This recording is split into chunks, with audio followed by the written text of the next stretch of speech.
चलिए, नमस्कार आप सभी का। स्वागत है एक बार फिर से, है ना। सब्जेक्ट है छत्तीसगढ़ का इतिहास। टॉपिक कौन सा चल रहा है? राष्ट्रीय राजवंश। ठीक है, छत्तीसगढ़ में राष्ट्रीय राजवंश। पहला राजवंश कौन सा देख रहे थे? मौर्य वंश, है ना। मौर्य वंश में दो शासकों का देखा था हमने। जो पहले कौन थे? संस्थापक चंद्रगुप्त मौर्य। उनका उल्लेख कहीं नहीं मिलता है, लेकिन शासन का प्रमाण है ना। उनसे पहले मगध में कौन थे? जो नंदवंश के एक शासक थे। नाम का उल्लेख नहीं है, लेकिन शासन का प्रमाण है। ठीक है, अभी सब हेडिंग डालेंगे मौर्य वंश में। नाम क्या रहेगा? अशोक। ठीक, अब अशोक काल से लेके, है ना, अशोक काल में जो छत्तीसगढ़ में जो साक्ष्य मिलते हैं उनको देखते चलेंगे। ठीक है, अशोक सब हेडिंग डाल लिए। पहली चीज लिखना, अच्छा सुनिए,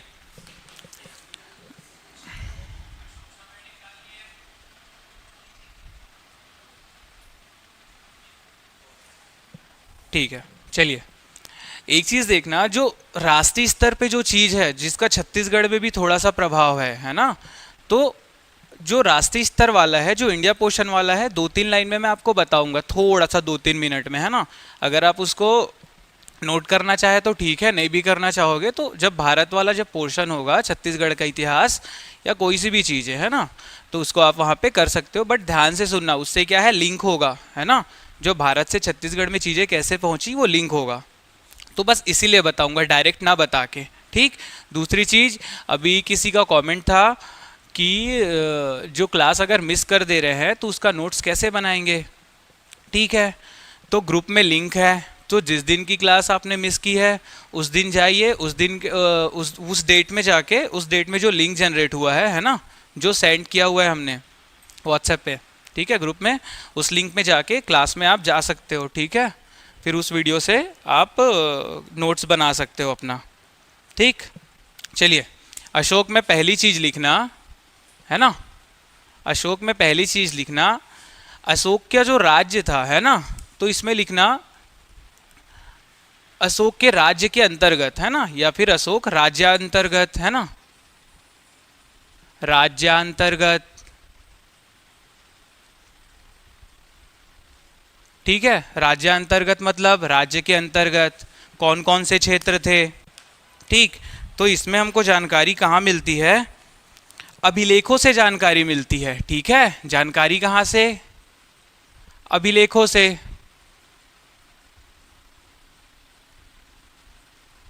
और जानकारी क्या मिलती है कि इसका जो राज्य था, जो शासन था, है ना, कौन कौन से क्षेत्र में था।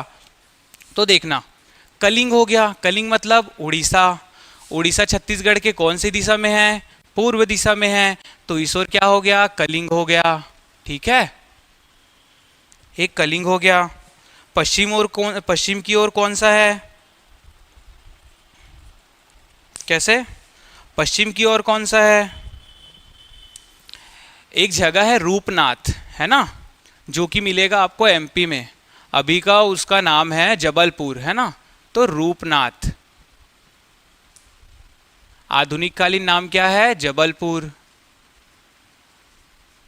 ठीक, नीचे की ओर देखते हैं तो क्या मिलेगा? आंध्र, है ना,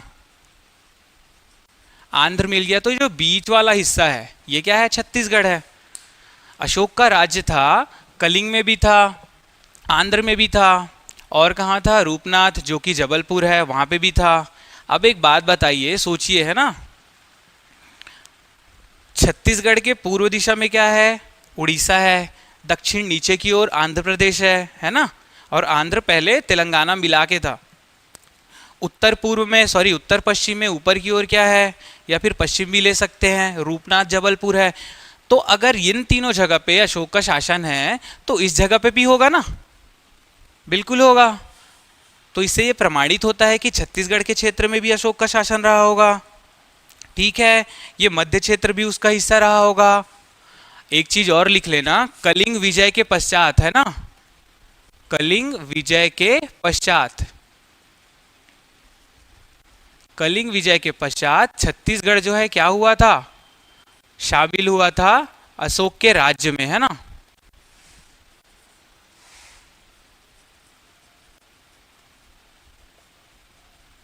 कलिंग विजय के पश्चात जो है छत्तीसगढ़ वाला क्षेत्र क्या हुआ था, अशोक के राज्य में शामिल हुआ था। एक चीज ये देख लिए। दूसरी चीज देखना, राज्य का इसका सीमा देख लिया है ना। दूसरी चीज देखना ह्वेनशांग है ना, ह्वेनशांग। ह्वेनशांग का जो वास्तविक नाम है लिख लेना, कभी अगर पूछ ले तो, या फिर ऐसी जानकारी के लिए युआन च्वांग, च्वांग है ना, युआन च्वांग। ह्वेनशांग का वास्तविक नाम क्या है, युआन च्वांग। इसकी किताब थी, बार बार नहीं बताऊंगा, है ना किताब। उसमें छत्तीसगढ़ यात्रा का उसने विवरण बताया है। उस किताब में ये बताता है ना, जो है ह्वेनशांग एक चीज लिखते हैं कि सिरपुर में एक बौद्ध स्तूप है। सिरपुर में क्या है, बौद्ध स्तूप है ना।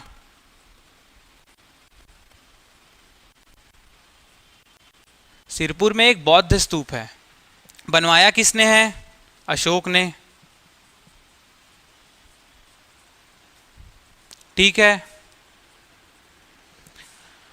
ह्वेनशांग अपनी किताब सीयूकी में क्या बता रहा है कि सिरपुर में एक बौद्ध स्तूप है। ठीक है, सिरपुर में क्या है, बौद्ध स्तूप है। बनाया किसने है, अशोक ने बनाया है। कहाँ पे है, स्थान कहाँ पे है, सिरपुर में कहीं तो होगा, पता नहीं। ठीक है, कहाँ पे है पता नहीं है। बस एक चीज है कि सिरपुर में एक बौद्ध स्तूप है, अशोक द्वारा बनाया गया है। बता कौन रहा है यहाँ पे ये चीज, शियू की किताब में ह्वेनशांग बता रहा है जगह खोजी नहीं गई है। अगर भविष्य में मिल जाती है तो एक चीज और जुड़ जाएगी यहाँ पे, फिर वहां से विवरण मिलने चालू होंगे और जानकारियां मिलेंगी। ठीक है, तो दो चीज जो देखे अशोक के में, अशोक का जो राज्य था कलिंग, रूपनाथ और आंध्र तक फैला था, है ना। तो उसके बीच में जो हिस्सा होता है छत्तीसगढ़, ये भी रहा होगा। और छत्तीसगढ़ अशोक के राज्य में कहाँ से शामिल हुआ, कलिंग विजय के पश्चात। ह्वेनशांग अपनी किताब में क्या बता रहा है कि सिरपुर में एक बौद्ध स्तूप है जिसका निर्माण अशोक ने कराया है, बट वो बौद्ध स्तूप अभी तक खोजा नहीं गया है। ठीक है, अशोक में दो चीज देखे। अब देखना मौर्यकालीन लेख, जैसे अशोक सब हेडिंग डाले थे वैसे ही सब हेडिंग डालना, मौर्यकालीन लेख। ये स्क्रीनशॉट ले लो।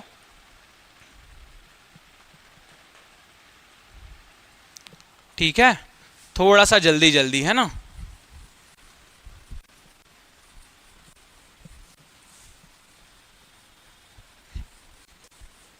मौर्यकालीन लेख, सब हेडिंग क्या डालोगे, मौर्यकालीन लेख।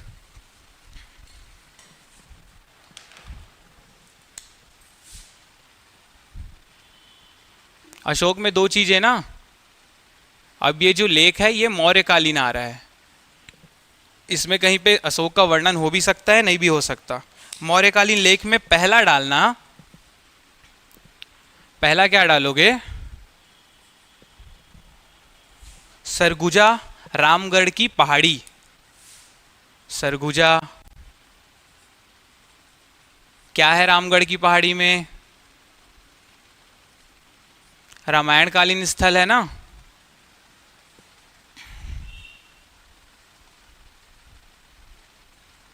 रामगढ़ की पहाड़ी, यहाँ पे दो चीजें हैं, है ना। पहली एक गुफा है, गुफा का नाम क्या है, सीता बेंगरा, सबको पता है सीता बेंगरा गुफा है। ठीक है, सरगुजा है, जो मौर्यकालीन लेख मिला है उसमें सरगुजा, उसमें रामगढ़ की पहाड़ी है। रामगढ़ की पहाड़ी में क्या है, सीता बेंगरा एक गुफा है। गुफा में क्या मिला है ना, यहाँ पे मिला है एक नाट्यशाला। क्या है, नाट्यशाला।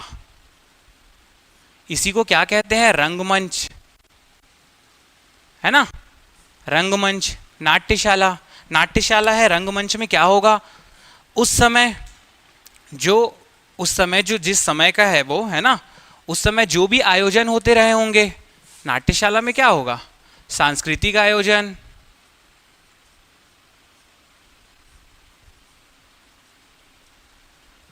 है ना।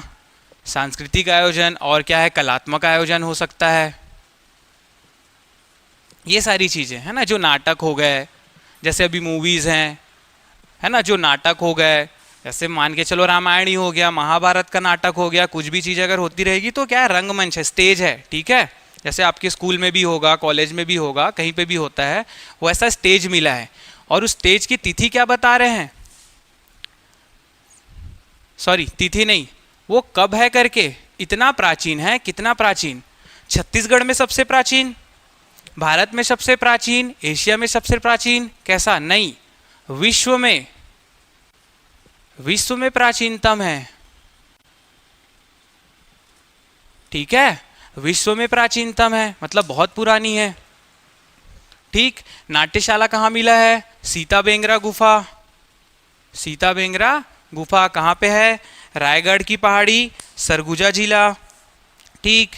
वहाँ पे क्या मिला है, नाट्यशाला मिला है, नाट्यशाला मतलब रंगमंच, है ना। अब इसकी खोज किसने की है, इसकी खोज की है, लिखना, खोजा किसने है इसको, गुफे में घूमते घूमते कोई गए होंगे, डॉक्टर संतलाल, है ना, सॉरी संतराम कटारे,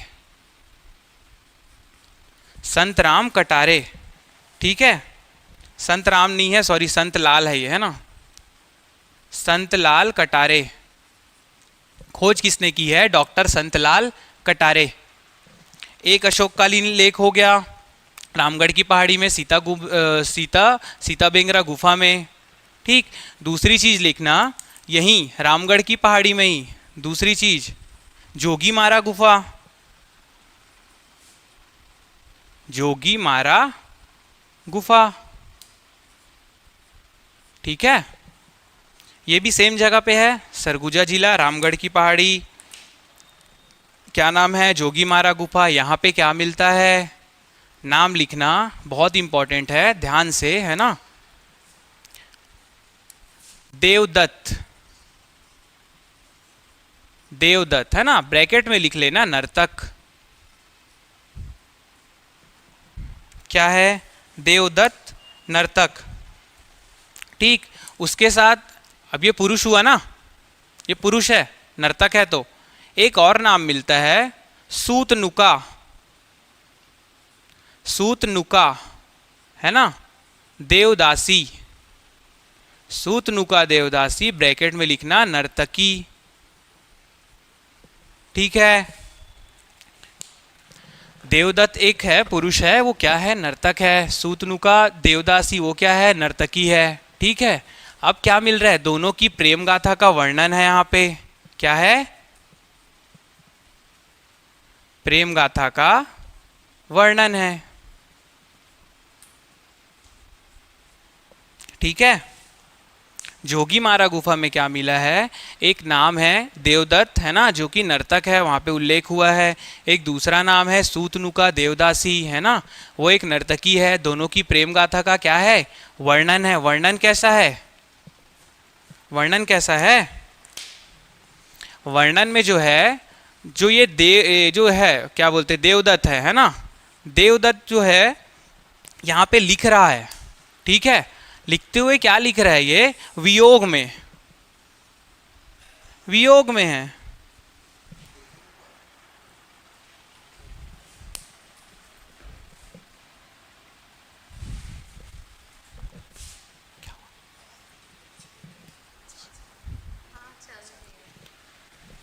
अगर आवाज नहीं आएगी तो आप कमेंट बॉक्स में कमेंट करना, ठीक है, फिर उसको रिपीट करेंगे, बैटरी डाउन हो जाती है ना, हाँ ठीक।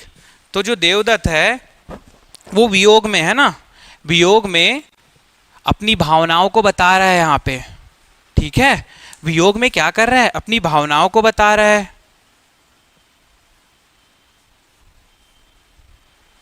भावनाओं को बता रहा है अपने अंदर की, है ना, हृदय की भावनाओं को, हृदय की भावनाओं को बताते हुए वो लिख रहा है, और कोई अच्छी चीज नहीं है, मतलब वो दुखी वाली चीजें लिख रहा है। अब क्या हो सकता है, या तो सूतनुका की मृत्यु हो गई रही होगी, या फिर क्या हो सकता है, उसका कहीं और दूसरी जगह विवाह हो चुका रहा होगा, कुछ भी हो सकता है, ठीक है। तो प्रेम गाथा किसकी किसकी है, देवदत्त और सूतनुका की, और ये वियोग में है, ठीक है, प्रेम भाव या सौंदर्य में नहीं है या फिर और किसी दूसरे भाव में नहीं है, वियोग में है, ठीक है। दो चीजें हो गई, इसका स्क्रीनशॉट ले लेना। दोनों कहाँ पे है? सरगुजा में, रामगढ़ की पहाड़ी में सीता बेंगरा गुफा है, और कौन सी गुफा है दूसरी जो है वो जोगीमारा गुफा, देवदत्त और सूतनुका की प्रेम गाथा का वर्णन है, ठीक है। चलिए इसमें एक चीज और लिखना, इसमें जो लेख है ना, जो लेख है, दोनों गुफाओं में जो लेख है वो अशोककालीन है।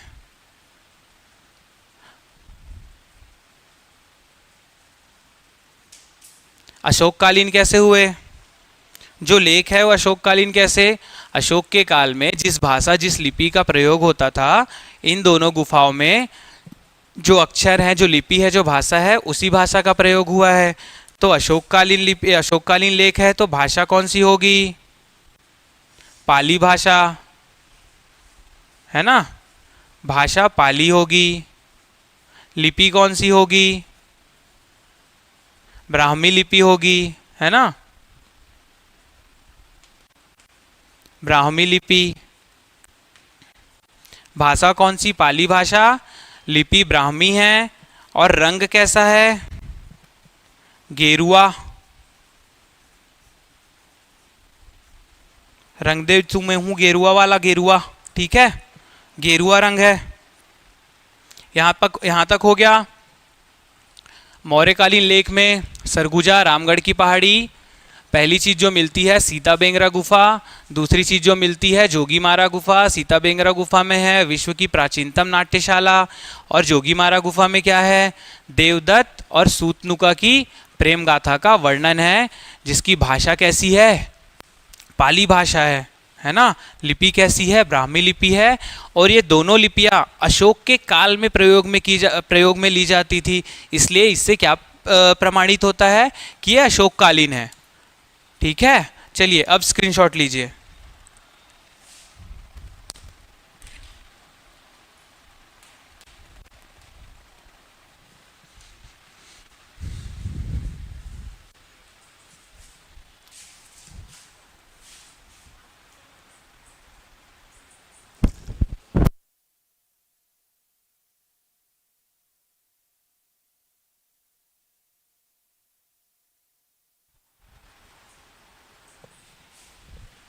कैसे आवाज अटक रही है भाई? अटका के चलाओगे तो आवाज नहीं अटकेगी, अच्छे से चलाओ। कैसे? अगर आवाज अटक रहा है ना तो दोनों को जहां से अटक रहे से जोड़ो उसको, ठीक है, फिर नहीं अटकेगा। क्या करें? अच्छा, पढ़ाते समय अटकता है?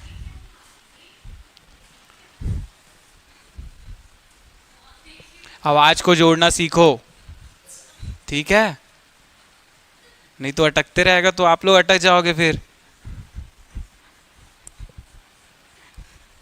मैथ्स में सीखे थे ना।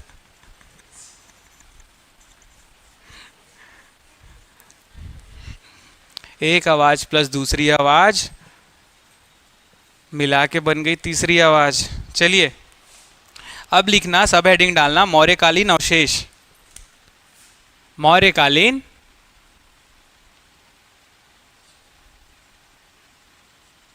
अवशेष,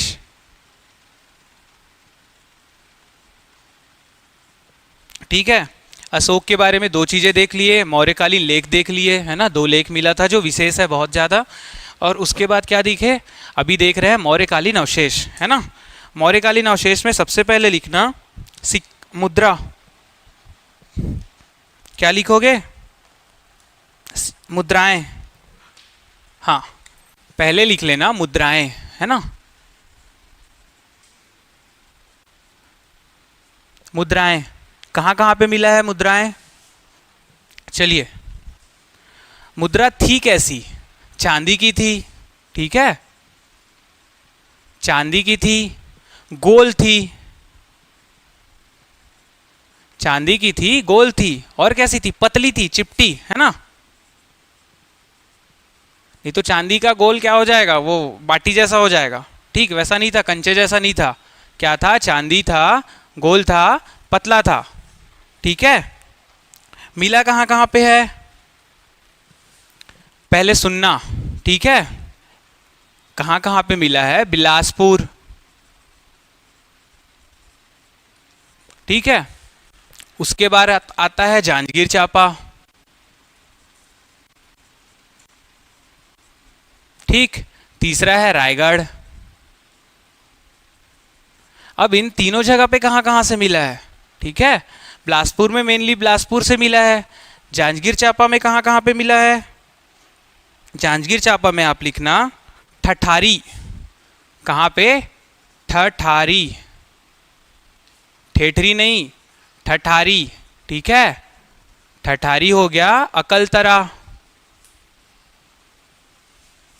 ठठारी और अकलतरा। रायगढ़ में कहाँ कहाँ पे मिला है, एक हो गया तारापुर और एक हो गया सारंगढ़। अलग से भी कर सकते हो सारंगढ़ को अब। ठीक है, तारापुर और सारंगढ़, जांजगीर चांपा में ठठारी और अकलतरा, है ना। उसके बाद तीन जगह और लिखना, ऐसा ही है ना। तीन जगह और लिखना,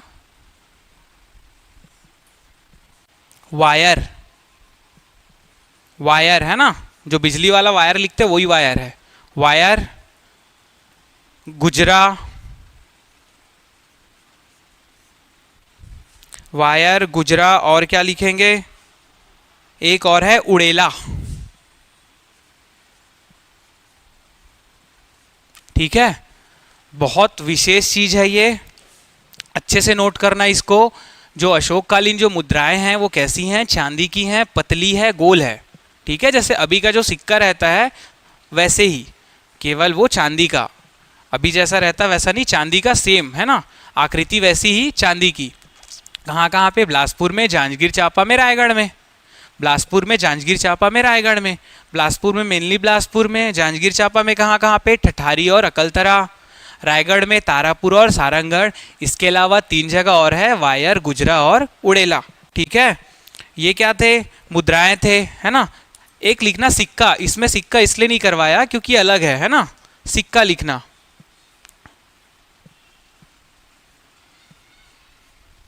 सिक्के। ठीक है, सिक्के, ये मुद्राएं थी। सिक्के कहाँ से, आरंग, आरंग लिखना, गुजरा लिखना, ये आरंग के पास है ना, आरंग और गुजरा। गुजरा के बाद है रायगढ़ में एक जगह है बारगांव, है ना, रायगढ़ में है। ठीक है, तो सिक्के कहाँ कहाँ से मिला है, बारगांव, आरंग, गुजरा। बारगांव कहाँ पे, रायगढ़ में। ठीक है, मुद्राएं कहाँ कहाँ पे मिली थी, बिलासपुर, जांजगीर चांपा, रायगढ़।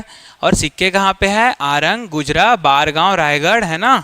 और ये जो सिक्के हैं वो कैसे हैं, गोनगल श्रेणी, श्रेणी का है, एक प्रकार है।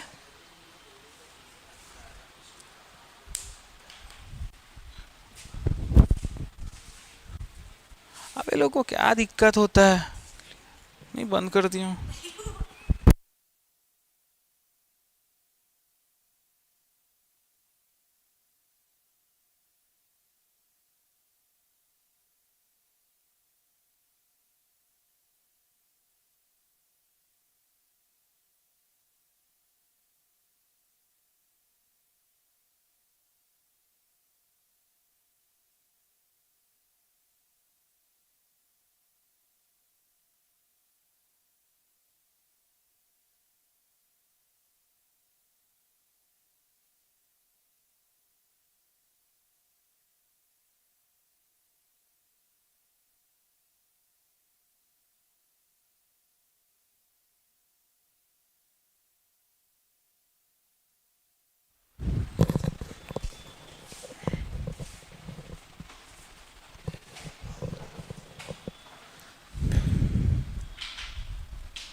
चलिए देखिए अभी आवाज आ रही है।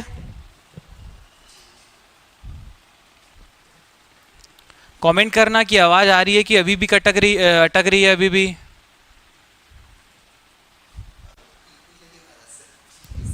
No sir. सर सब तो बिल्कुल नहीं आ रहा है। एप्लीकेशन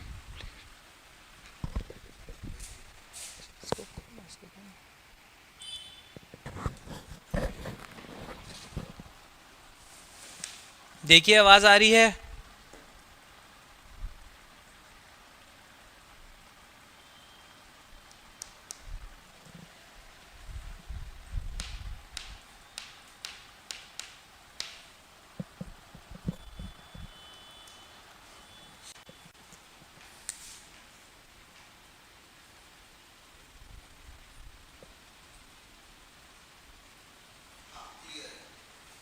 ठीक है।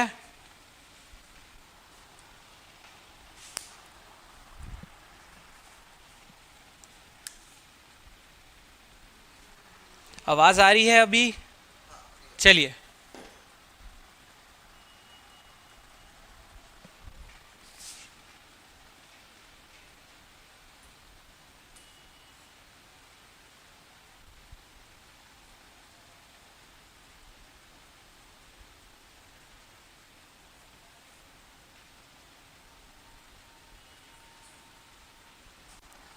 चलिए मुद्राएं देख लिए है ना।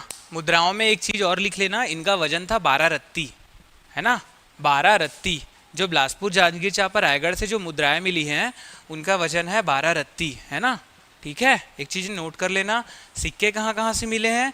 आरंग, गुजरा और बारगांव। बारगांव कहाँ पे है? रायगढ़ में, है ना। इन सिक्कों की जो श्रेणी है वो गोनगल श्रेणी है। गोनगल, गोनगल श्रेणी के सिक्के हैं। और इन सिक्कों की खोज किसने की थी? रमेंद्रनाथ मिश्र ने 1970 लगभग में। ठीक है, 1970 के लगभग रमेंद्रनाथ मिश्र ने जो मौर्यकालीन सिक्के हैं आरंग, गुजरा और बारगांव रायगढ़ से इन्होंने खोजा था। ठीक है, मौर्यकालीन अवशेष में मुद्राएं देख लिए, है ना, सिक्के देख लिए। एक मूर्ति देखना, मूर्ति, है ना। मूर्ति मिला है कोटा डोल। कोटा डोल, ठीक है। कोटा डोल कहाँ पे है? कोरिया। अभी कहाँ पे? जांजगीर चांपा और देखो कोरिया। मूर्ति कहाँ से मिली है? मौर्यकालीन मूर्ति कोटा डोल, कोरिया से। तीन चीजें हो गई, मुद्राएं हो गए, सिक्के हो गए और मूर्ति हो गई। ठीक, एक चीज और लिख लेना यहाँ पे, इसको स्क्रीनशॉट ले लो फिर आगे बता रहा हूँ।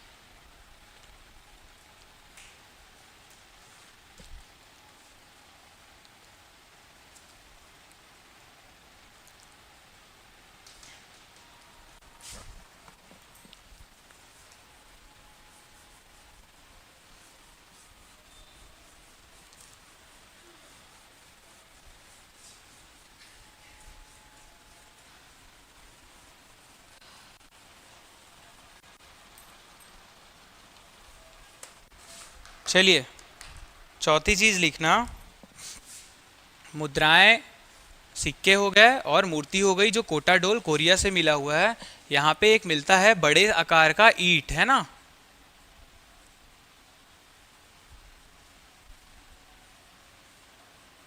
बड़े आकार की ईंटें मिलती हैं, बड़े आकार की ईंटें मिलती हैं। उसके साथ क्या मिलता है? बर्तन। बर्तन कैसा?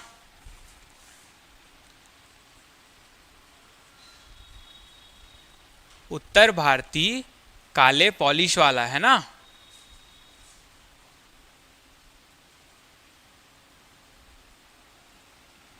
उत्तर भारत में काले पॉलिश वाले बर्तनों का चलन था। वही बर्तन कहाँ पे मिल रहे हैं? छत्तीसगढ़ में। जो मौर्यकालीन बर्तन हैं जो उस समय चलन में थे उत्तर भारत में, जिनमें काले कलर का पॉलिश लगा होता था, वही बर्तन कहाँ पे मिल रहे हैं? छत्तीसगढ़ में। बड़े आकार की ईंटें मिली, बर्तन मिले, है ना। अब यहाँ पे लिखना मिट्टी के परकोटे। मिट्टी के परकोटे, ठीक है, मिट्टी के परकोटे। परकोटे मतलब मिट्टी के दीवार वाले, है ना, ऊपर छत का उल्लेख नहीं है, मिट्टी के परकोटे, चारों तरफ दीवार मिला है मिट्टी के, है ना। वो घर हो सकता है या फिर कुछ और भवन हो सकते हैं, और ये बहुत ज़्यादा मात्रा में मिले हैं। ठीक, अन्य अवशेष में क्या है, बड़े आकार की ईंटें हैं, बर्तन है उत्तर भारतीय काले पॉलिश वाले, और मिट्टी के परकोटे हैं। ठीक है, यहाँ तक मौर्य वंश समाप्त हो गया आपका। मौर्य वंश में जो विशेष चीज़ है वो कहाँ पे देखे, अशोककालीन दो अभिलेख देखे, जोगीमारा और सीता बेंगरा। ठीक है, उसके बाद क्या देखे, सिक्के देखे, मुद्राएं देखे, एक मूर्ति कोटाडोल से, उसके बाद बड़े आकार की ईंटें, बर्तन काले पॉलिश वाले। ठीक, अभी अगला राजवंश डालना है यहाँ पे, मौर्य वंश समाप्त हो गया, सातवाहन वंश।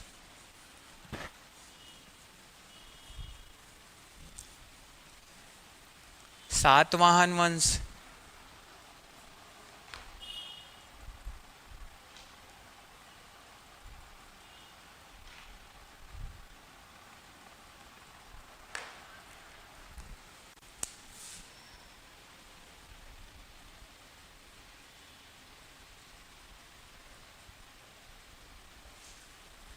ठीक है, थोड़ा सा सुन लेना सातवाहन वंश के बारे में।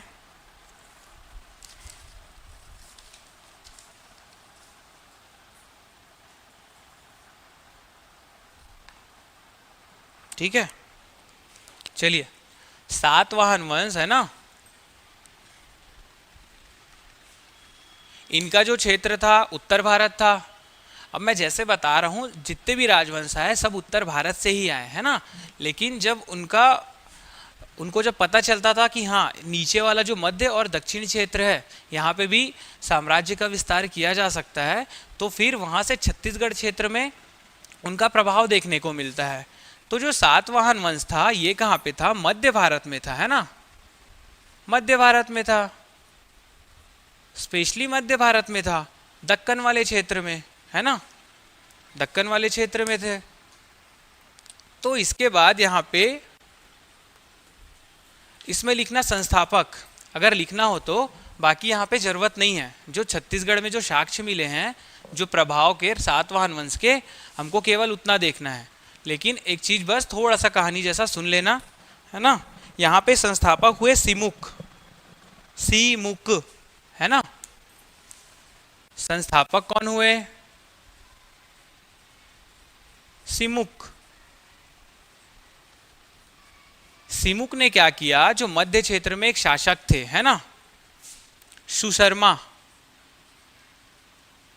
सुशर्मा थे, कण्व वंश के, कण्व, है ना, कण्व वंश के एक शासक थे सुशर्मा। उन पर क्या किया इन्होंने, सिमुक ने आक्रमण किया। पराजित कौन हुआ, सुशर्मा पराजित हुआ।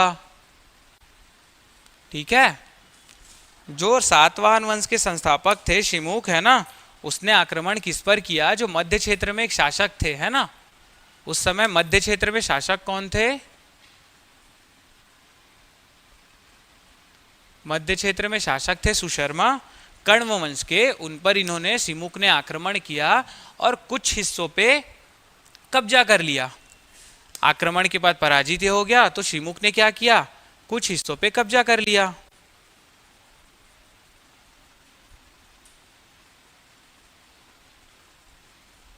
ठीक, कुछ हिस्सों पर कब्जा कर लिया। अब ये जो सिमुक थे, इनके ही राजवंश में, है ना, इनके ही वंश में एक और शासक आते हैं। नहीं, इससे पहले एक चीज और लिख लेना, राजधानी। सातवाहन वंश की राजधानी क्या लिखोगे, प्रतिष्ठान, प्रतिष्ठान या फिर पैठन। प्रतिष्ठान हो या पैठन हो, दोनों सेम है। कहाँ पे है, और ये महाराष्ट्र में। जो प्रतिष्ठान या पैठन है वो कहाँ पे है, महाराष्ट्र में है। किसकी राजधानी थी ये, सातवाहन राजवंश की। तो जब दूसरी शताब्दी है ना, यहाँ पे तिथि तो याद नहीं रखना है, लेकिन दूसरी शताब्दी, मोटा मोटा सातवाहन राजवंश जब आएगा तो आपको देखना है कि दूसरी शताब्दी, ठीक है। तो जब दूसरी शताब्दी में इनका यहाँ पे राज था, यहाँ पे जब दूसरी शताब्दी में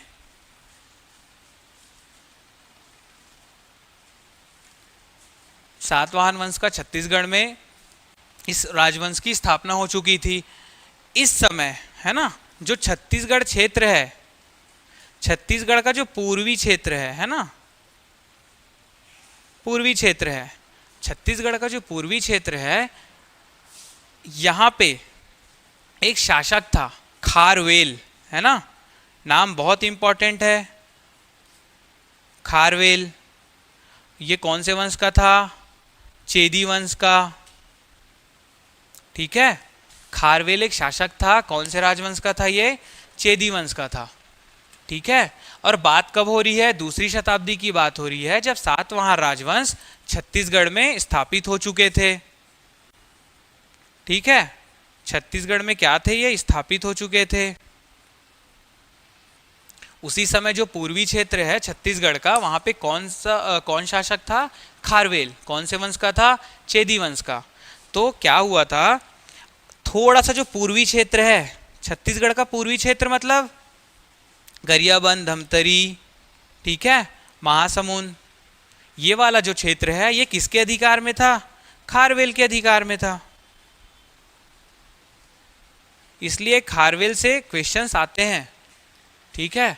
छत्तीसगढ़ में तो शासन नहीं था, लेकिन पूर्वी क्षेत्र में इसका थोड़ा सा जो राज्य था यहाँ पे था, ठीक। इसको याद रखना। खारवेल एक बार और आएगा अभी, है ना, दोनों को लिंक करेंगे।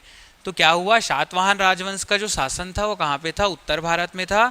और जब मध्य क्षेत्र में जो था, तो मध्य क्षेत्र में उस समय एक शासक हुआ था सुशर्मा, जो कण्व वंश का था। तो सुशर्मा पर आक्रमण किसने किया? जो संस्थापक था सातवाहन राजवंश का, सिमुक, उसने सुशर्मा पर आक्रमण करके उसको पराजित किया और मध्य क्षेत्र के कुछ हिस्सों को अपने कब्जे में ले लिया। और इस समय सातवाहन राजवंश की राजधानी क्या थी? प्रतिष्ठान या पैठन। अभी कहाँ पे है? महाराष्ट्र में, ठीक है। जब दूसरी सदी सातवाहन राजवंश आए तो दूसरी सदी ही लेके चलना, ठीक है। यहाँ से तिथि नहीं पूछा जाएगा, फिर भी दूसरी सदी दिमाग में लेके चलना। तो दूसरी सदी में जो छत्तीसगढ़ का पूर्वी क्षेत्र है, इस समय पूरे छत्तीसगढ़ में सातवाहन राजवंश का राज्य था, है ना, शासन था। उस समय पूर्वी क्षेत्र में छत्तीसगढ़ के खारवेल नामक एक शासक था, है ना, उसका अधिकार था। और खारवेल कौन से राजवंश का था? चेदी राजवंश का। स्क्रीनशॉट ले लेना।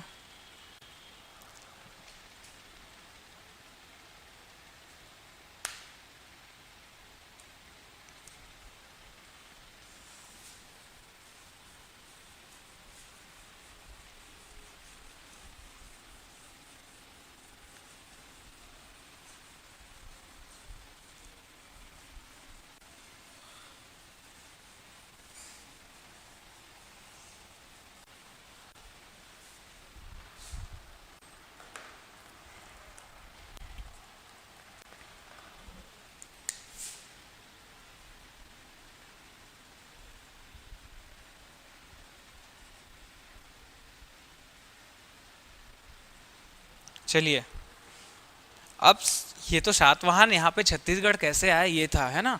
अब छत्तीसगढ़ में इनके विवरण या इनसे संबंधित जानकारी या इनसे संबंधित साक्ष्य, है ना, जो सातवाहन काल के थे, वो क्या क्या मिलते हैं, पॉइंट पॉइंट करके नोट करते जाना, है ना, एक एक करके बताऊंगा, ठीक। तो मौर्यकालीन साक्ष्य में सबसे पहले क्या मिलती है? मुद्रा। मुद्रा लिखना, मुद्रा मिला है। तो जो मुद्रा है वो एकमात्र सिक्का, यहाँ पे अच्छे से सुनना, एकमात्र सिक्का मिला है ना, एकमात्र सिक्का मिला है। वो किसका है? एक राजा हुए, राजा अपीलक, ठीक है। नाम क्या रहेगा?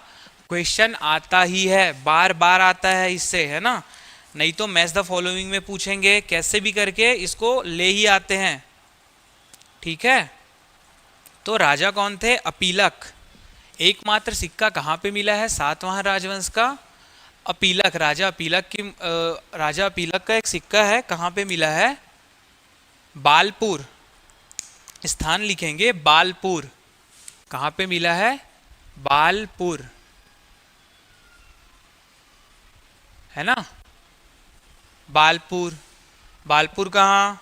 जांजगीर चांपा। ठीक है, बालपुर कहाँ? जांजगीर चांपा। महानदी की घाटी में मिला है ये। महानदी घाटी में। ठीक है,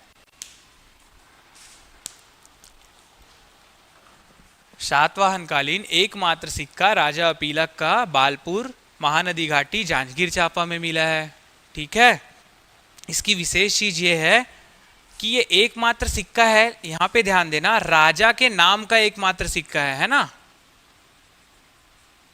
राजा के नाम वाला एकमात्र सिक्का है, लेकिन राजा के नाम वाला। अभी और भी सिक्के मिलेंगे। सातवाहन राजवंश के एकमात्र ऐसा सिक्का जिसमें राजा का नाम हो, वो राजा अपीलक की मुद्रा है। वो जांजगीर चांपा बालपुर में मिला हुआ है। ठीक है, राजा अपीलक की जानकारी जो है सातवाहन कालीन अभिलेखों में नहीं मिलता है कि वो राजा है करके। ठीक है, ध्यान से सुनना, सातवाहन कालीन अभिलेखों में राजा अपीलक की जानकारी नहीं मिलती है कि इस राजवंश में कोई इस नाम के राजा थे। लेकिन उस काल में जो और भी जो ग्रंथ लिखे गए उसमें यह जानकारी मिलती है कि हाँ भाई, इस समय एक राजा थे जिनका नाम है अपीलक। क्लियर है? चलिए, दूसरा चीज लिखना, एक आयताकार सिक्के। एक सिक्का ये हो गया, उसके बाद दूसरा क्या मिल रहा है? आयताकार सिक्के। आयताकार सिक्के, और ये कैसे थे? तांबे के थे। तांबे के आयताकार सिक्के, है ना? सातवाहन राजवंश के ही थे। सातवाहन वंश के तांबे के आयताकार सिक्के थे। अगर क्वेश्चन आए कि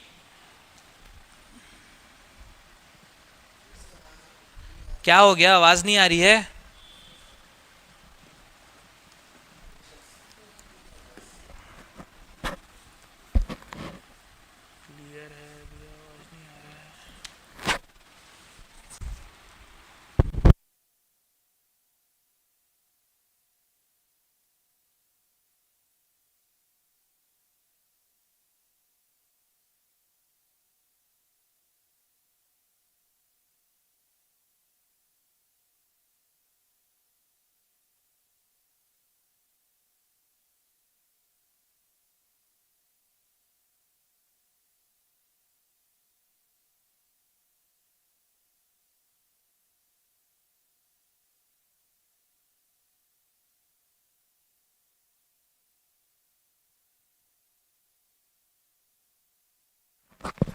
कमेंट करके बताना आवाज आ रही है कि नहीं। अभी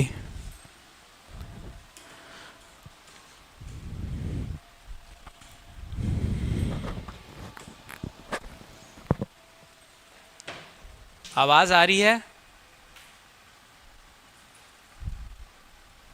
ठीक से आ रही है? कोई भी एक बता देना, नहीं तो आवाज लेके आएंगे फिर।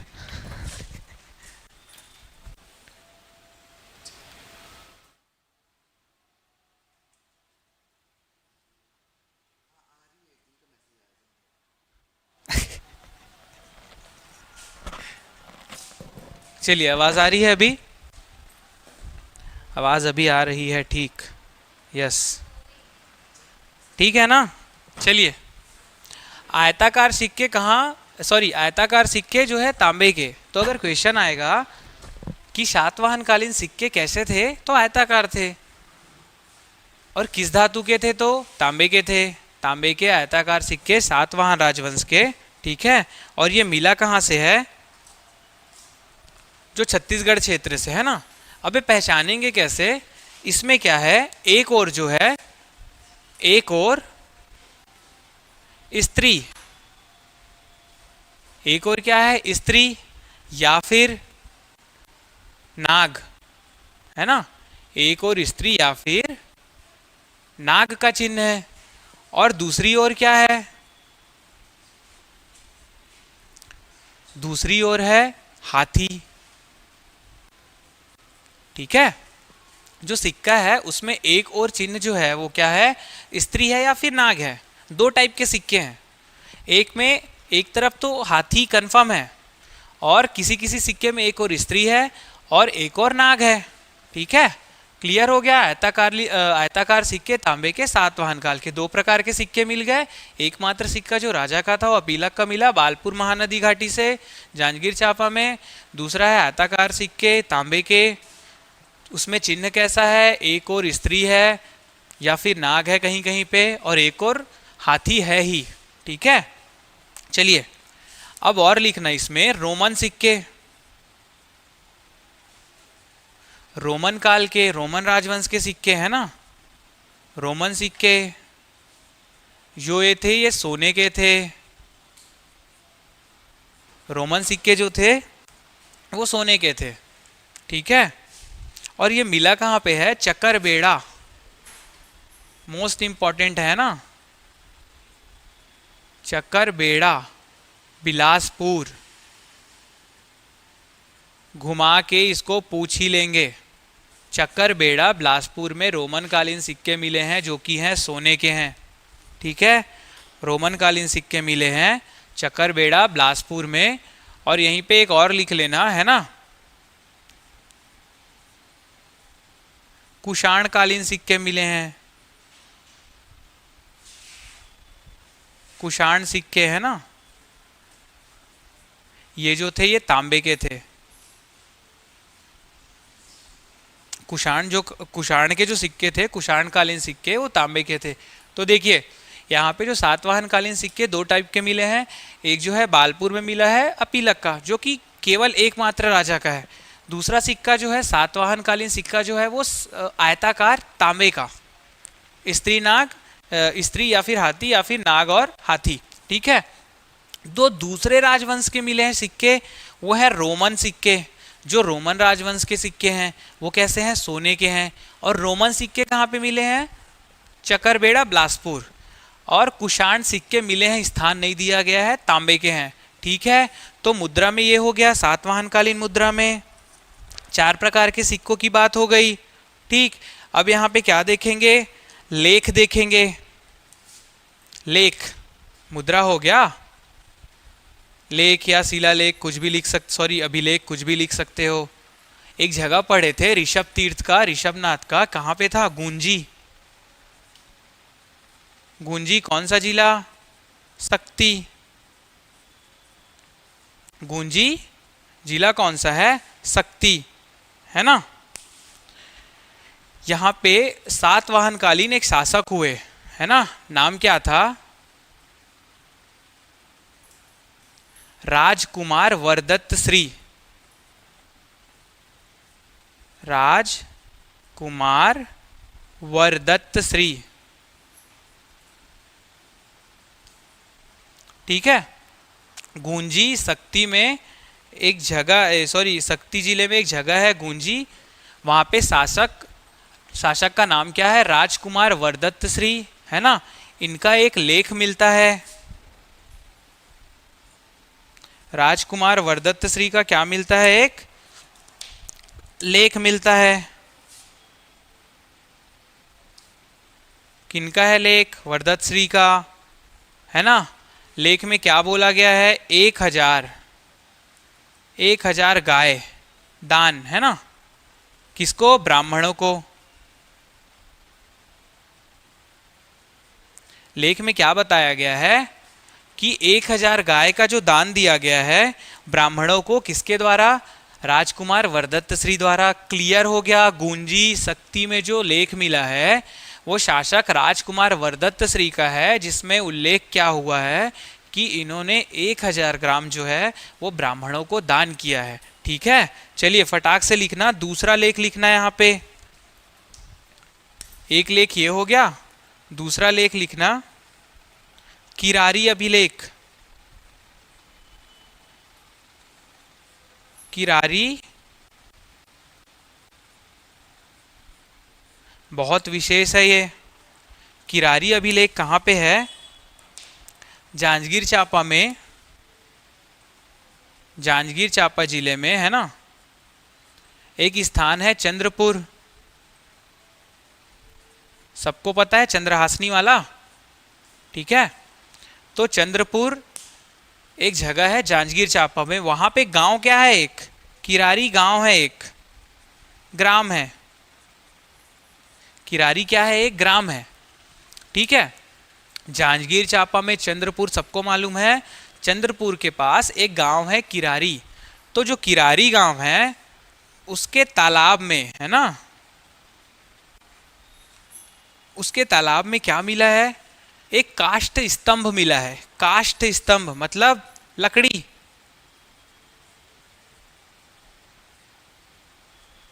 काष्ठ स्तंभ मिला है, समझ गए? ठीक है, काष्ठ स्तंभ मिला है। इसमें क्या बताया गया है? इसमें जो कर्मचारी हैं,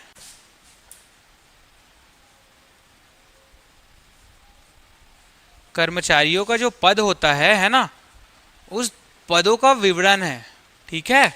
उस पदों के नाम का उल्लेख या फिर विवरण है,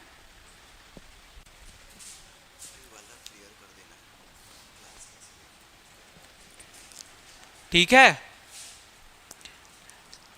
प्रतिहार लिख लेना, एक इसमें है प्रतिहार, दो बस लिख लेना है ना। प्रतिहार हो गया, सेनापति हो गया, ठीक है, दो चीजें लिख लिए। और ये है कहाँ पे? ये है अभी गुरु घासीदास संग्रहालय में। अगर किसको जानकारी चाहिए तो वो जा सकता है गुरु घासीदास संग्रहालय में। वहाँ पे ये जो किरारी अभिलेख है ये वहाँ पे अभी भी है, ठीक है। हाँ, एक चीज, विशेष चीज, ये जो है खंडित है, खंडित अभिलेख है, ठीक है। चलिए, एक सिक्के में चार चीजें देखे थे, लेख में देख क्या क्या देखे? गूंजी शक्ति में। दूसरा किरारी अभिलेख देखे। दो चीजें और लिख लो फटाफट से, ठीक है।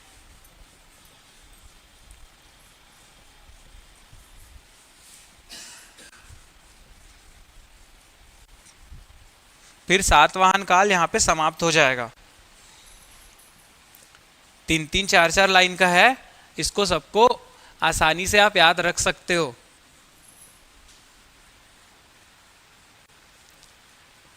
मुद्रा का देख लिए, है ना। अपीलक की मिली, तांबे की आयताकार मिली, रोमन की सोने की मिली और कुषाण की तांबे की मिली। उसके बाद गूंजी शक्ति में क्या है? राजकुमार वरदत्त श्री का एक लेख मिला जिसमें 1000 गाय दान देने का ब्राह्मणों को उल्लेख है।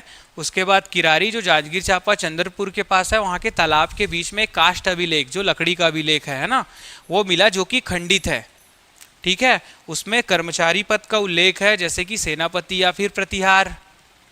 ये हो गया। एक लिखना मुहर। मुहर कहाँ पे मिला है? मल्हार में। मुहर मिला है मल्हार में, ठीक है। मल्हार में जो मुहर मिला है उसमें वेद श्री, वेद श्री ब्रैकेट में लिख लेना, वेद सीरीस, है ना। जो मल्हार में एक मुहर मिली है, मुहर मिली है मल्हार में, मिट्टी की मुहर है ये, है ना, मिट्टी की, मिट्टी की मुहर मिली है मल्हार में। उसमें क्या लिखा हुआ है? वेद श्री, वेद श्री लिखा हुआ है। ब्रैकेट में लिखना वेद सीरीस, वेद सीरीस, ठीक है। मुहर भी हो गया। अब एक मूर्ति लिख लेना। देखो, दो लेख मिल गए, ठीक है। पहला है शक्ति से मिला, गूंजी से। दूसरा कहाँ से मिला? किरारी, चंद्रपुर, जांजगीर चांपा से। ठीक है। मुहर मिला है मल्हार, मल्हार को भी जांजगीर चांपा में ही लेना है या बिलासपुर में, किसी में भी ले सकते हो, आगे क्लियर हो जाएगा। ठीक है। मल्हार में मिट्टी का मुहर मिला है जिसमें क्या अंकित है? वेदश्री या फिर वेद सीरीज। चौथी चीज जो है बूढ़ी खार गांव है ना, मल्हार के एक मूर्ति मिली है, मूर्ति लिख लेना पहले, मूर्ति है ना। मूर्ति कहाँ पे मिला हुआ है? बूढ़ी खार। कहाँ पे है ये? मल्हार के पास है ना। बूढ़ी खार गांव है मल्हार के पास। यहाँ पे एक मूर्ति मिली है, मूर्ति में उल्लेख क्या है? उल्लेख है दो स्त्रियों का नाम है, दो महिलाओं का है ना। पहला है प्रभावती, पहला नाम क्या है? प्रभावती। दो महिलाओं का उल्लेख है, पहला नाम है प्रभावती, दूसरा नाम है भारद्वाजी।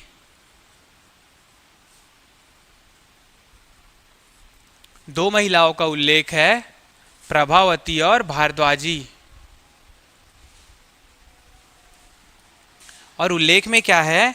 इनके द्वारा मूर्ति निर्माण का उल्लेख है। बताया जा रहा है कि इन दोनों द्वारा मूर्ति निर्माण।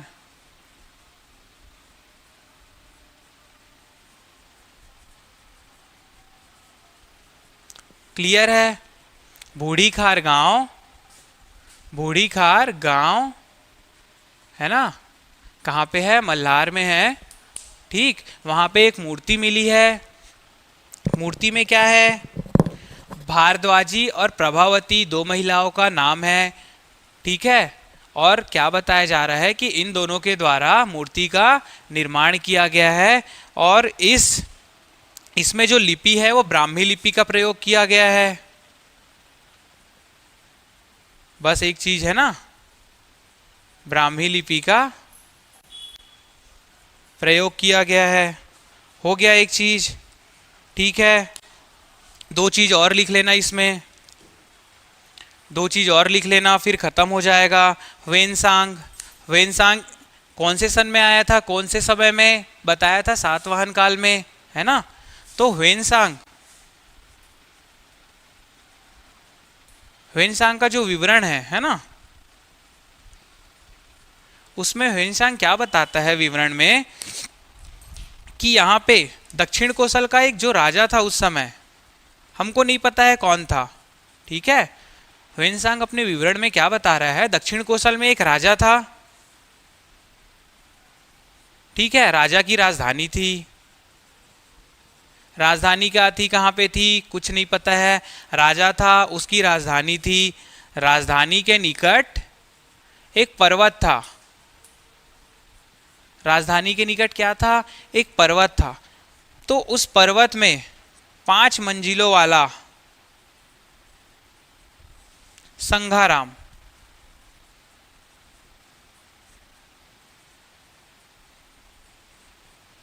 पांच मंजिलों वाला संघाराम का निर्माण करवाया था इन्होंने। किसके लिए?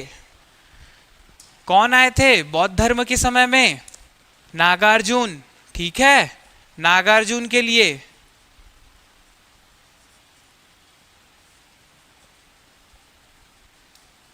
नागार्जुन के लिए वेनसांग अपनी पुस्तक सीयूकी में क्या बता रहा है कि इस समय सातवाहन काल के समय एक दक्षिण कोशल में जो राजा थे उनकी जो राजधानी थी, कुछ भी हो सकता है, सिरपुर, मल्हार, जांजगीर चांपा, रायपुर, रतनपुर, कुछ भी। तो दक्षिण कोसल में जो राजा थे उनकी जो राजधानी थी, राजधानी के ही निकट एक पर्वत था जो काफी ऊंचा था। वहां पे 5 मंजिलों वाला संघाराम, संघाराम क्या होता है? ये बौद्ध धर्म का एक स्थान होता है ना, कुटिया जैसा भी बोल सकते हैं। तो संघाराम बनवाया था किसके लिए? नागार्जुन के लिए। नागार्जुन आए थे सातवाहन काल में, पढ़ा था हमने। ठीक है। तो नागार्जुन के लिए इन्होंने 5 मंजिला संघाराम बनवाया था। ठीक है। चलिए लास्ट पॉइंट लिखना। एक शासक हुए सातवाहन काल में है ना, सातवाहन वंश में, गौतमी पुत्र सातकर्णी। सातकर्णी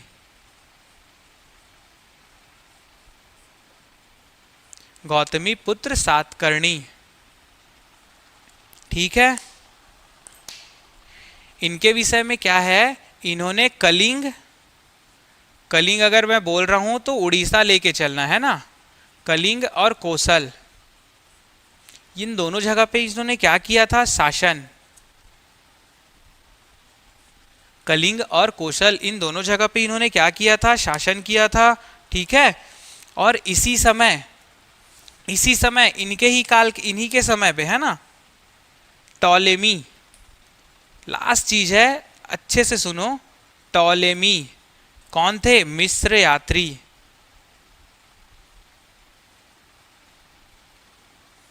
ये छत्तीसगढ़ आए थे,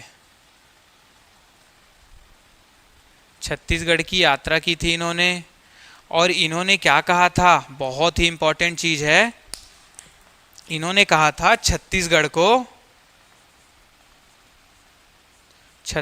को विशुद्ध हीरो का क्षेत्र।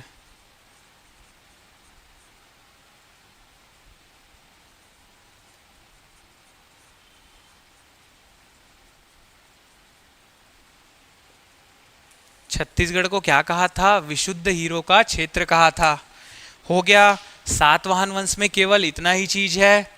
तो जो छत्तीसगढ़ के जो साक्ष्य देख रहे थे, तो अभी कहाँ पे देखे, लास्ट में जो दो चीजें मैं बता रहा हूँ, ह्वेनसांग विवरण में बताता है कि दक्षिण कोसल में राजा था, राजधानी थी, निकट में एक पर्वत था, पर्वत पे 5 मंजिला संघाराम, बौद्ध भिक्षुक नागार्जुन के लिए, है ना, और अंत में गौतमी पुत्र सातकर्णी आते हैं जो सातवाहनकालीन शासक थे। उन्होंने कलिंग और कौशल क्षेत्र में अपना शासन किया था, और उन्हीं के समय एक मिस्र यात्री छत्तीसगढ़ आते हैं जिनका नाम था टॉलेमी, और उन्होंने छत्तीसगढ़ को विशुद्ध हीरो का क्षेत्र कहा था। तो सातवाहन वंश और मौर्य वंश ये दोनों आपका कंप्लीट हो चुका है, स्क्रीनशॉट ले लेना।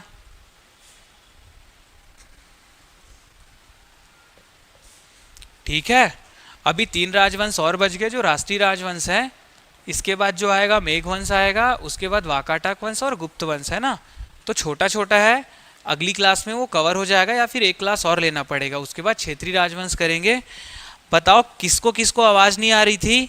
और हाँ, अगर आप मिस कर दे रहे हो क्लास, वापस से एक बार रिपीट कर रहा हूँ, अगर आपने मिस कर दिया क्लास, तो जिस दिन का आपने क्लास मिस किया है उस दिन जाना व्हाट्सएप ग्रुप में, उस डेट में जो लिंक आया हुआ है ना, उस लिंक से आप उस क्लास को वॉच कर सकते हो। ठीक है, और जो नोट्स बनाना है आप बना लेना। आज की क्लास में इतना ही। अगर कोई डाउट होगा, हालांकि आप लोग नहीं पूछते हो, फिर भी पूछ लेना। ठीक है, चलिए कल मिलते हैं, धन्यवाद।